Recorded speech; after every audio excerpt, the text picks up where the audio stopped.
Assalamualaikum warahmatullahi wabarakatuh. Halo teman-teman semua. Pada video kali ini, kelompok 8 akan menyampaikan hasil observasi lapangan dengan tema Pancasila sebagai sistem etika.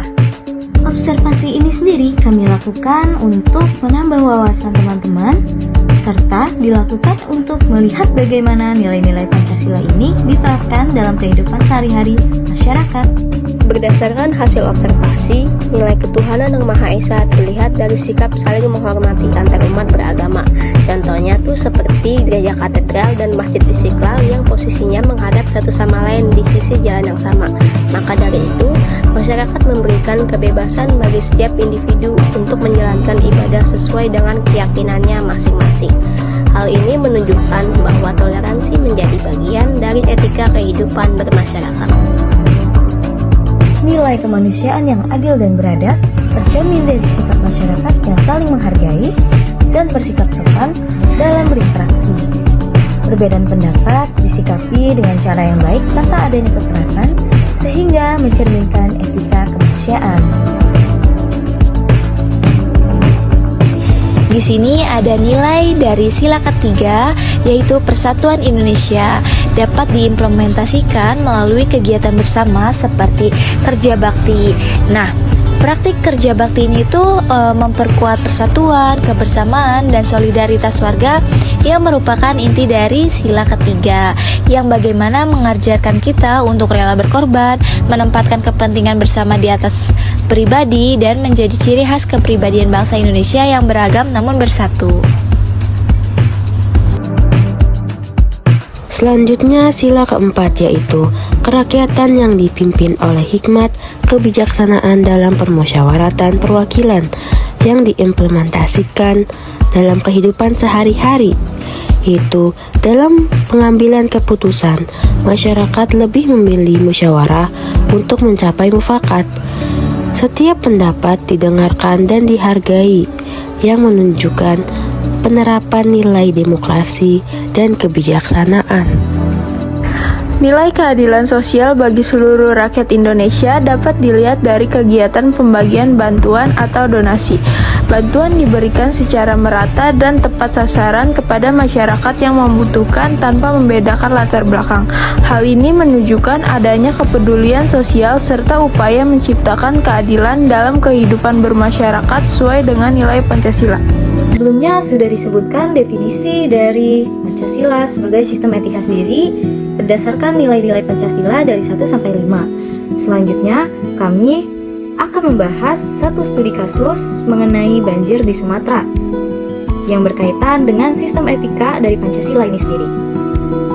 Banjir yang melanda beberapa wilayah di Sumatera bukan hanya sekedar bencana alam, namun juga mencerminkan persoalan etika dalam kehidupan berbangsa dan bernegara.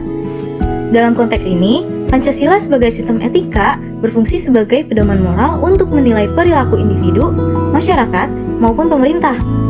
Sayangnya, dalam kasus banjir ini masih ditemukan berbagai tindakan yang bertentangan dengan nilai-nilai Pancasila.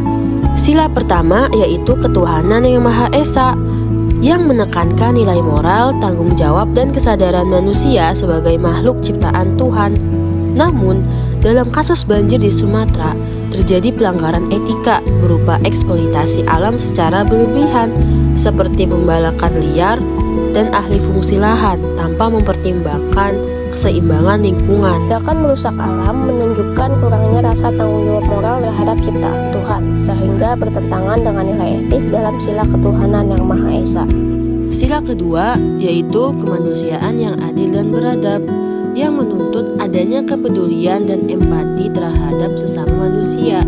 Namun pada kenyataannya masih terdapat korban banjir yang tidak mendapatkan bantuan secara merata dan tepat waktu. Nah, menurut dari sila kedua sendiri, sila kedua itu menuntut adanya kepedulian dan empati terhadap sesama manusia. Namun, pada kenyataannya masih terdapat korban banjir yang tidak mendapatkan bantuan secara merata dan tepat waktu.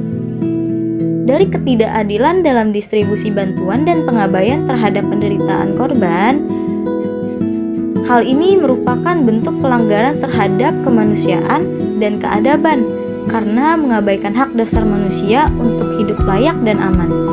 Sila ketiga yaitu persatuan Indonesia. Banjir seharusnya menjadi momentum untuk memperkuat persatuan dan solidaritas nasional. Akan tetapi, dalam beberapa kasus muncul sikap saling menyalahkan antar pemerintah daerah, masyarakat, dan pihak tertentu. Sikap ego sektoral dan konflik kepentingan tersebut melemahkan persatuan bangsa dan bertentangan dengan nilai etika sila persatuan Indonesia. Sila keempat yaitu kerakyatan yang dipimpin oleh hikmat, kebijaksanaan dalam permusyawaratan perwakilan, yang menekankan pentingnya pengambilan keputusan yang bijaksana dan partisipatif. Namun, dalam konteks banjir di Sumatera, kebijakan tata ruang dan pengelolaan lingkungan seringkali dibuat tanpa melibatkan masyarakat setempat.